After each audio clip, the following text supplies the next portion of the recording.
آپ کے بارے میں منقول یعنی مشہور ہے کہ 7 روز بعد 2-2.5 تولہ وزن کے برابر روٹی میں پانی بھگو کر کھایا کرتے۔ لباس مبارک اور سادگی اللہ والوں کی شان ہے کہ وہ ظاہری زیب و آرائش کے بجائے باطن کی صفائی پر زور دیتے ہیں۔ حضرت خواجہ غریب نواز رضی اللہ تعالیٰ عنہ کی لباس مبارک میں بھی انتہائی درجے کی سادگی نظر آتی تھی۔ آپ کا لباس صرف 2 چادروں پر مشتمل ہوتا اور اس میں بھی کئی پیبند رگے ہوتے، گویا لباس سے بھی سنت مصطفیٰ سے بے پناہ محبت کی جھلکیاں دکھائی دیتی تھی۔ نیز پیبند لگانے میں بھی اس قدر سادگی اختیار کرتے کہ جس رنگ کا کپڑا مؤثر ہوتا اسی کو بخش دیتے۔ پڑوسیوں سے حسن سلوک آپ اپنے پڑوسیوں کا بہت خیال رکھا کرتے اور ان کی خبرگیری فرماتے۔ اگر کسی پڑوسی کا انتقال ہو جاتا تو اس کے جنازے کے ساتھ ضرور تشریف لے جاتے۔ اس کو دفن کرنے کے بعد جب لوگ واپس ہو جاتے تو اب انتہائی اس کے قبر کے پاس تشریف فرما ہو کر اس کے حق میں مغفرت اور نجات کی دعا فرماتے۔ نیز اس کے اہل خانہ کو صبر کی متقن کرتے اور انہیں تسلی دیا کرتے۔ آپ کے حلم اور جود و باری سخاوت اور دیگر اخلاق عالیہ سے متاثر ہو کر لوگ امید اخلاق کے حامل اور پاکیزہ صفات سے پیکڑ ہوئے اور دہلی سے اجمیر تک کے سفر کے دوران تقریباً 90 لاکھ افراد مشرف بے اسلام ہوئے یعنی اسلام میں داخل ہوئے۔ و برداری خواجہ سلطان الہند رضی اللہ تعالیٰ عنہ نے بہت ہی نرم دل اور متحمل مزاج سنجیدہ طبیعت کے مالک تھے۔ اگر کبھی غصہ آتا تو صرف دینی غیرت و اہمیت کی بنیاد پر آتا، البتہ ذاتی طور پر کوئی سخت بات بھی کہہ دیتا تو آپ برہم نہ ہوتے بلکہ اس وقت بھی حسن اخلاق اور خندہ پیشانی کا مظاہرہ کرتے ہوئے صبر کا دامن ہاتھ سے نہ جانے دیتے اور ایسا معلوم ہوتا کہ آپ نے اس کی ناجبہ باتیں سنی ہی نہ ہو۔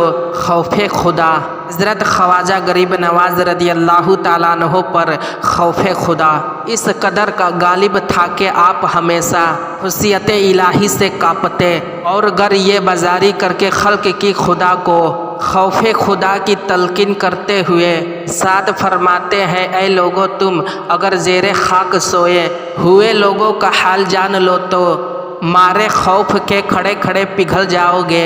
پردہ پوشی حضرت خواجہ قطب الدین بختیار کاکی رحمۃ اللہ علیہ اپنے پیر و مرشد حضرت خواجہ معین الدین چشتی اجمیری رضی اللہ تعالیٰ عنہ کی صفاتی معاملہ بیان کرتے ہوئے فرماتے ہیں کہ میں کئی برس حضرت خواجہ معین الدین چشتی اجمیری رضی اللہ تعالیٰ عنہ کی خدمت قدوس میں حاضر رہا، لیکن کبھی آپ کی زبان اقدس سے کسی کی راز پھاس نہیں ہوتے دیکھا۔ آپ کبھی کسی مسلمان کا بھید نہ کھولتے۔ مرشد کامل کے مزار مبارک کی تعظیم ایک مرتبہ حضرت خواجہ معین الدین حسن چشتی رضی اللہ تعالیٰ عنہ اپنے مرید کی تربیت فرما رہے تھے۔ دوران بیان جب آپ کی نظر جب دائیں طرف پڑتی تو باادب کھڑے ہو جاتے۔ تمام مریدین یہ دیکھ کر حیران رہ گئے تھے کہ پیر و مرشد بار بار کیوں کھڑے ہو رہے ہیں، مگر کسی کو پوچھنے کی ضرورت نہ ہو سکی۔ الغرض جب سب لوگ وہاں سے چلے گئے تو ایک منظور نظر مرید عرض گزار ہوا، حضور ہماری تربیت کے دوران آپ نے بارہا قیام کیا، اس میں کیا حکمت تھی؟ حضرت خواجہ معین الدین رضی اللہ تعالیٰ عنہ نے فرمایا، اس طرف پیر و مرشد حضرت شیخ عثمان ہارونی رضی اللہ تعالیٰ عنہ کا مزار مبارک ہے، جب بھی اس جانب رخ ہوتا تو میں تعظیم کے لیے اٹھ جاتا، پس پیر و مرشد کے روضہ مبارک کی تعظیم میں قیام کرتا تھا۔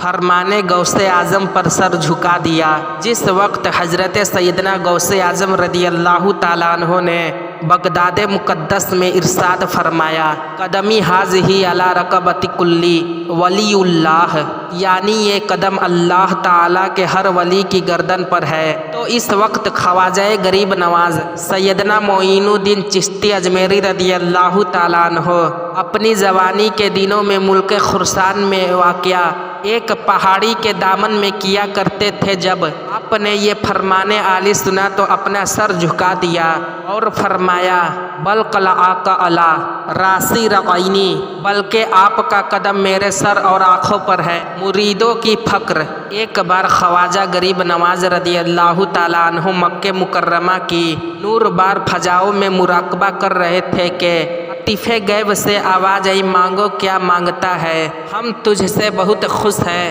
جو طلب کرے گا پائے گا۔ عرض کی یا الہی میرے تمام مریدوں کو بخش دے۔ جواب آیا بخش دیا۔ عرض کی مولا جب تک میرے مرید جنت میں نہ چلے جائیں میں جنت میں قدم نہ رکھوں گا۔ سلطان الہند حضرت خواجہ غریب نواز رضی اللہ تعالیٰ عنہ نے اپنی زندگی کے تقریباً 18 برس راہ خدائے تعالیٰ میں علم دین حاصل کرنے اور مخلوق کو راہ راست پر لانے کے لیے بسر کر دیے، بلکہ کئی کتابیں تحریر فرمائی۔ ان میں سے چند کتابوں کا نام کا ذکر انشاءاللہ العزیز اگلے ویڈیو میں دیا جائے گا۔ ملتے ہیں اگلے ویڈیو میں، تب تک کے لیے آپ تمامی حضرات سے گزارش ہے کہ دعاؤں میں یاد رکھیں۔ السلام علیکم ورحمۃ اللہ تعالی وبرکاتہ۔ صلی اللہ علی النبی امہ وصلی اللہ علیہ وسلم۔ الصلاۃ والسلام علیک یا رسول اللہ صلی اللہ تعالیٰ علیہ وسلم۔ اور جو حضرات ہمارے چینل کو پہلی مرتبہ دیکھ رہے ہیں ان سے گزارش ہے کہ ہمارے چینل کو سبسکرائب و لائک اور کومنٹ کریں جو بھی سوال ہو انشاءاللہ العزیز اگلے ویڈیو میں جواب دیا جائے گا۔